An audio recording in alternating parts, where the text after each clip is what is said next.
creature seemed to keep up easily enough, for its growls were constant. It took me only a few minutes to reach the very edge of the cliff and stare at a 50 feet drop, almost certain death. As I gathered the courage to turn around and fight for my life, I saw a huge shadow amidst the snowfall and instantly knew that this was no animal. It was the Yeti folks had heard rumors of. I knew there was nothing I could do against the horror of what stood in front of me. It was 4 in the late afternoon, but I could feel my eyes closing right at my desk. I knew it was time for a break, if only to keep my own sanity. I had an idea where I wanted to go, so I fired off a quick email before checking cabins up in the Himalayas. A couple of my colleagues had been to the mountains, and they couldn't stop talking about the sheer beauty of the snow, the silence, and the sheer thrill of getting away from city life and simply using your legs and taking in the oxygen as you climbed upwards. You will be a different person once you return from there. Was I strong enough to endure the harsh climate of the Himalayas? I was not sure, but what I was sure of was that I definitely couldn't see myself working in a cubicle for the rest of my life. The flight was pleasant enough, but the time zone difference meant I was severely jet-lagged by the time I arrived at the cabin. The manager was a pleasant enough fellow who asked me what I was doing on a mountain at this time of year. I assured him it was intentional. That night, my eyes were almost half closed when I heard a growl followed by footsteps, which seemed to shake the mountain itself. Was this a bear or snow leopard? It certainly didn't sound like either. Was I dreaming? The next morning, I asked the manager about it, and he confirmed my suspicions. He wasn't sure what it was himself, because people would always hear noises, but nobody had actually laid eyes on this supposed creature. He warned me to be careful.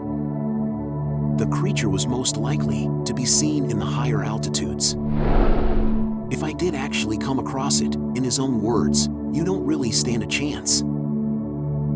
I climbed higher and higher for the next 12 hours until all the vegetation was gone. The air was thinner too, and I often had to stop and catch my breath. And then there was the silence. It was what they were talking about back in the office. I had never heard the sound of wind blowing so clearly. Eventually, I could sense the soreness in my legs. They demanded rest. So I decided to stop and set up a tent for the night.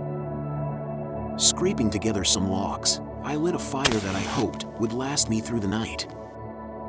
The snow was falling heavily now, and sometime in the night, the fire went out. This was a veritable snowstorm, but it was something else that had woken me up. A very low growl. My heart started beating heavily. Was this a bear? A snow leopard? Surely they were not present at such high altitudes. But something else was. Or so the rumors went. The growls were louder now, and I could hear footsteps amidst the howling of the wind. Tentatively, I opened the flap of the tent and looked outside. What met my eyes made me want to scream, but it seemed I had forgotten the ability to make basic sounds. Even in my delirious state, my instincts kicked in. Out of sheer terror, I started running straight ahead, but the creature seemed to keep up easily enough, for its growls were constant. It took me only a few minutes to reach the very edge of the cliff and stare at a 50 feet drop, almost certain death.